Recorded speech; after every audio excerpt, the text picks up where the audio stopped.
मेहनत का असली फल। भाग 1। छोटे गांव का बड़ा सपना। उत्तर प्रदेश के एक छोटे से गांव में अर्जुन नाम का एक लड़का रहता था। गांव हरे भरे खेतों से घिरा हुआ था, लेकिन वहां पढ़ाई की ज्यादा सुविधा नहीं थी। अर्जुन के पिता किसान थे और माँ घर संभालती थी। घर की आर्थिक स्थिति बहुत अच्छी नहीं थी, पर परिवार में प्यार और संस्कार की कमी नहीं थी। अर्जुन बचपन से ही पढ़ाई में तेज था। वो अक्सर अपने स्कूल के अध्यापक से कहता, गुरुजी, मैं बड़ा होकर कुछ ऐसा करना चाहता हूँ जिससे मेरा गांव भी आगे बढ़े। गुरुजी मुस्कुराकर कहते, बेटा, अगर तुम्हारे इरादे मजबूत हैं तो कोई तुम्हें रोक नहीं सकता। गांव के बाकी बच्चे खेलते रहते, लेकिन अर्जुन पढ़ाई के साथ साथ अपने पिता की खेत में मदद भी करता। रात को लालटेन की रोशनी में पढ़ाई करता।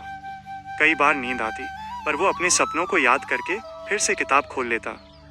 भाग 2। संघर्ष की शुरुआत। समय बीता और अर्जुन ने 10वीं की परीक्षा में पूरे जिले में पहला स्थान हासिल किया। गांव में खुशी की लहर दौड़ गई, लेकिन आगे की पढ़ाई के लिए शहर जाना जरूरी था और उसके लिए पैसे नहीं थे। एक दिन अर्जुन ने अपने पिता से कहा, बाबूजी, मैं शहर जाकर पढ़ना चाहता हूँ। पिता कुछ देर चुप रहे। उनकी आंखों में चिंता थी। बेटा, हमारी हालत तुम जानते हो। अर्जुन समझ गया। उसने कहा, मैं पढ़ाई के साथ काम भी कर लूंगा। माँ ने अपने गहनों में से एक पुरानी चांदी की पायल निकाल कर दी। बेटा, इसे बेचकर अपनी पढ़ाई शुरू कर दे। अर्जुन की आंखें भर आईं। उसने मन ही मन ठान लिया कि वो अपने माता पिता का सपना जरूर पूरा करेगा। भाग 3।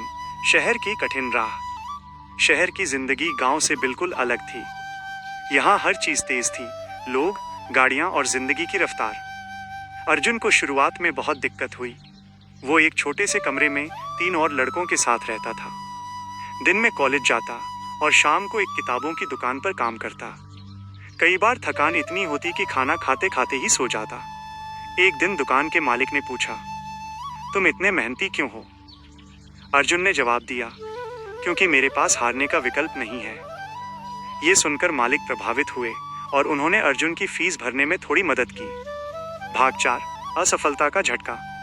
कॉलेज के दूसरे साल में अर्जुन एक बड़ी प्रतियोगी परीक्षा में बैठा। उसने पूरी मेहनत की थी, लेकिन परिणाम में उसका नाम नहीं था। वो बहुत टूट गया।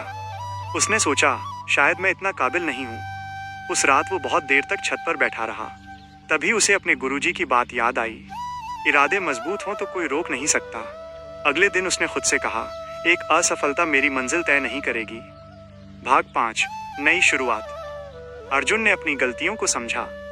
उसने पढ़ाई का नया तरीका अपनाया, समय का सही उपयोग करना सीखा, सोशल मीडिया और फालतू की बातों से दूरी बना ली। धीरे धीरे उसका आत्मविश्वास लौट आया। 1 साल बाद फिर वही परीक्षा हुई। इस बार उसने पहले से ज्यादा मेहनत की। परिणाम आया और इस बार उसका नाम सूची में सबसे ऊपर था। भाग 6। सपना हुआ पूरा। अर्जुन की मेहनत रंग लाई। उसे एक अच्छी सरकारी नौकरी मिल गई। गांव में खुशी का माहौल था। लोग कहते, देखो, किसान का बेटा अफसर बन गया। अर्जुन जब पहली बार अपने गांव लौटा तो उसने सबसे पहले अपने माता पिता के पैर छुए।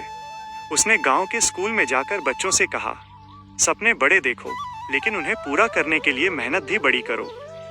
उसने गांव में एक लाइब्रेरी भी बनवाई ताकि कोई और बच्चा सिर्फ सुविधा की कमी के कारण अपने सपने न छोड़े। भाग 7। सीख। अर्जुन की कहानी हमें सिखाती है, गरीबी रुकावट है, हार नहीं। असफलता अंत नहीं, एक नया पाठ है। मेहनत और धैर्य से हर मंजिल पाई जा सकती है।